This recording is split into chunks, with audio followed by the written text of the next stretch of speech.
Ce jour est dédié par un très généreux donateur pour la venue immédiate du Mashiach et une douce délivrance. Amen.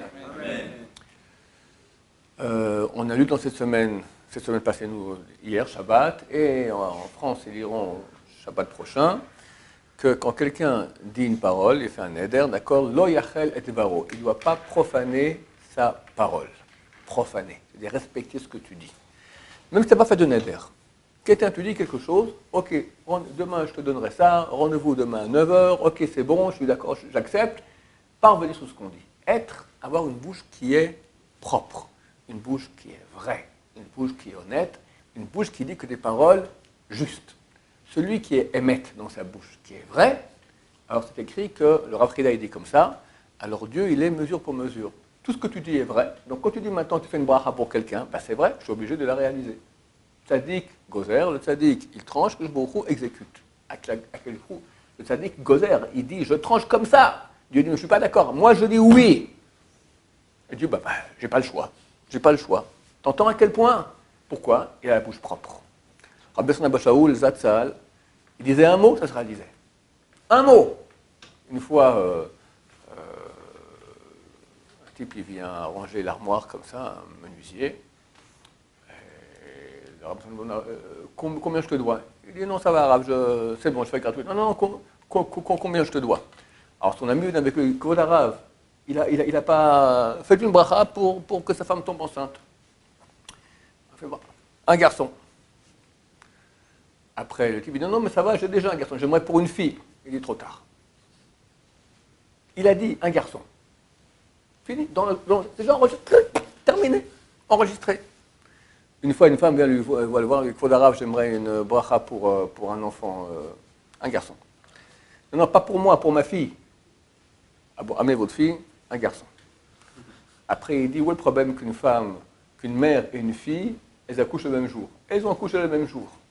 Un mot, il disait, ça se réalisait. Un mot, il disait, ça se réalisait. Je venais avec des maladies, tout, le cancer généralisé, il dit, tu es en bonne santé. Mais Kvod Rav, il y a les photos, machin. Tu es en bonne santé. Mais Kvod Rav, il y a les photos. Tu vois, elle m'a dit, elle est partie, hein, terminée. Voilà. Et terminée vraiment. Comment on arrive à ça? Une bouche propre, une bouche juste. On est dans le cadre maintenant des 7 jours du couple. C'est très important dans la maison aussi. Dehors, tu es gentil avec les gens. Tu as pu avoir maintenant une bagarre terrible avec ta femme. Tu l'as traité de tous les noms. Tu sens, toi, le voisin. Boker Tov, bonjour monsieur Dupont, ça va? Très très bien, merci, bonne journée. Le directeur, tu es triple imbécile? Oui monsieur le directeur, vous êtes un idiot? Oui monsieur le directeur. Tu rentres à la maison,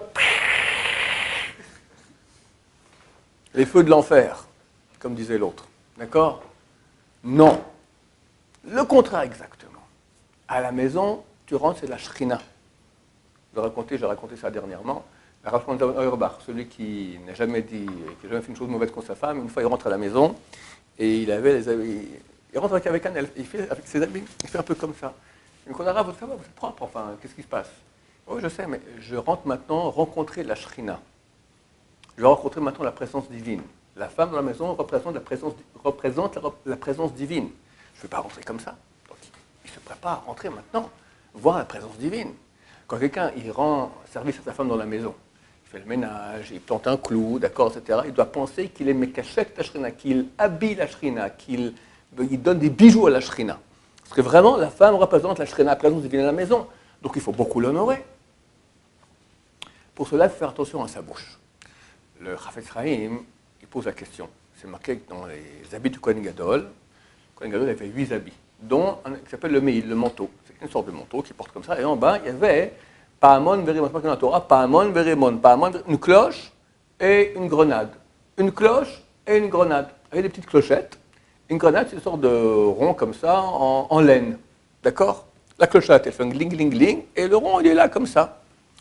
C'est marqué après, Vayasinu Vayitnu eta Pahamonim Betor Harimonim. Ils ont mis les clochettes entre les grenades. Pose au Chafetz Chaim la question, je ne comprends pas. Il y avait grenade, clochette, grenade, clochette. Tu me dis, je vais mettre maintenant les clochettes entre les grenades. Tu peux dire aussi, je vais mettre les grenades entre les clochettes. Ça revient au même. Vu qu'il y a le même nombre de clochettes et de grenades, une comme ci, une comme ça. Pour nous dire, non mon cher ami. Pour te dire que Les grenades, elles sont silencieuses. C'est de la laine.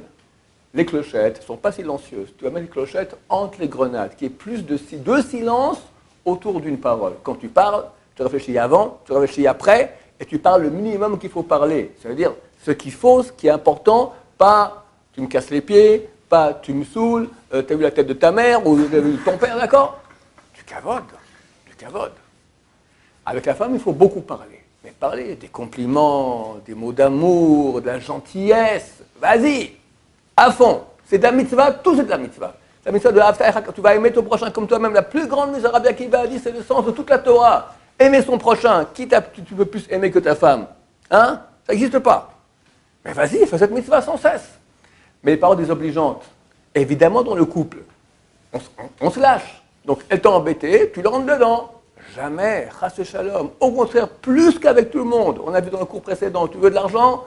Vas-y, tais-toi. Fais attention à ta parole. Honore-la. Dis des mots gentils. C'est un travail, ça vaut la peine. Et olam hazeh, et olam haba. Baruch Adonai, l'olam, amen, amen.